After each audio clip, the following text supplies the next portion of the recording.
ఓం సమర్థ సద్గురు సాయినాథాయ నమః. శ్రీ సాయి లీలామృతం అధ్యాయం 22.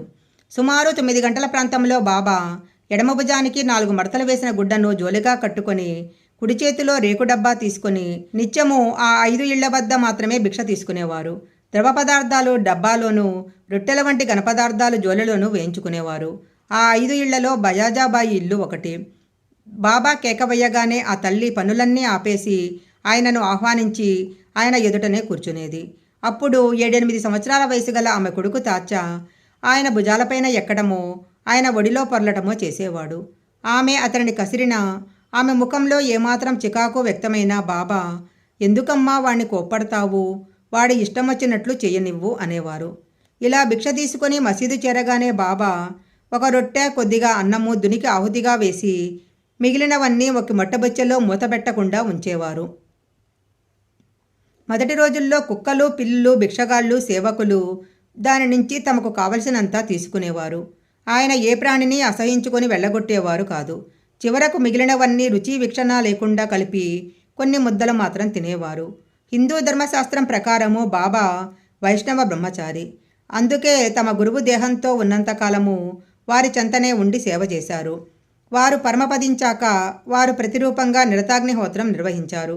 ఎప్పుడూ తెల్లని మతుకకూర గుడ్డలు ధరించేవారు. లెండికి వెళ్ళేటప్పుడు తప్ప పాదరక్షలు వేసుకునేవారు కాదు. పగలన్నడు వెన్నువార్చక గోడకు కూడా జానెడు దూరంలో కూర్చునేవారు. పండ్లు తోముకోకుండా నీళ్లు మాత్రం పుక్కిలించేవారు. భిక్షాన్నం మాత్రమే తినేవారు. అంతరంగికంగా మాత్రము సర్వము భగవంతుని రూపంగా చూసే అరుదైన మహాత్ముడు సాయి. అందుకే ఆయన ఏ ప్రాణిని అసహించుకోలేదు. ఆయన ఆదర్శ భిక్షువు. ఎవరిని భిక్ష కోసం పీడించలేదు. బాబా షిరిడీ చేరిన 2 సంవత్సరాలకు ఆ ప్రాంతంలో కరువు వచ్చింది. అప్పుడు ధనికులైన నందు, తాచాల ఇండ్ల వద్ద మాత్రమే ఒక్కొక్క ఇంటి నుంచి సగం రొట్టె మాత్రమే తీసుకునేవారు. భిక్షకు వెళ్ళి వచ్చాక 9 గంటల ప్రాంతంలో బాబా పాదరక్షలు ధరించి లెండికి వెళ్ళి వచ్చేవారు. భక్తులు దారి పొడుగునా ఆయనకు గొడుగు పట్టేవారు.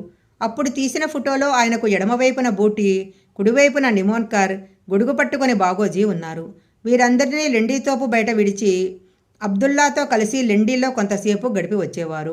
సుమారు 10:30 గంటల ప్రాంతంలో ఆయన మసీదు చేరాక గాయకులు, నర్తకులు, గారడీవారు ఆయన ముందు తమ కళలు ప్రదర్శించేవారు. లేకుంటే మధ్యాహ్నం దాకా ఆయన భక్తులతో మాట్లాడుతూ ఎన్నెన్నో కథలు చెప్పేవారు. ఒకరోజు భక్తులు ఆయనను పూజిస్తుండగా నానావల్లి వచ్చి, లే, ఆసనం మీద నేను కూర్చోవాలి అని గద్దించాడు.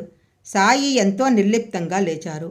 ఆ స్థానంలో అతడు కూర్చొని మరుక్షణమే లేచి బాబాకు నమస్కరించి వెళ్ళిపోయాడు. మరొకప్పుడు హరిద్వార్ బువా అనే సాధువు రోజూ మసీదులో ఒకే చోట కూర్చునేవాడు. ఒకరోజు చిన్నపిల్ల ముందుగా వచ్చి అక్కడ కూర్చుంది. ఆ సాధువు ఆ పాపన కసిరి అక్కడి నుంచి లేపేసి అక్కడ కూర్చున్నాడు. వెంటనే బాబా ఉగ్రులై మసీదు నుంచి అతన్ని వెళ్ళగొట్టేశాడు. కొద్దిసేపట్లో సాధువు మళ్ళీ అక్కడ కూర్చోబోతే సాయి అతనిని మరలా వెళ్ళగొట్టాడు. సృష్టిలో సర్వానికి యజమాని భగవంతుడే అయితే రోజూ కొద్దిసేపు కూర్చున్నంత మాత్రాన ఏ ప్రదేశమైనా ఆ సాధువుది కానీ లేక తమది కానీ ఎలా అవుతుందని పై సందర్భాలలో బాబా భావము.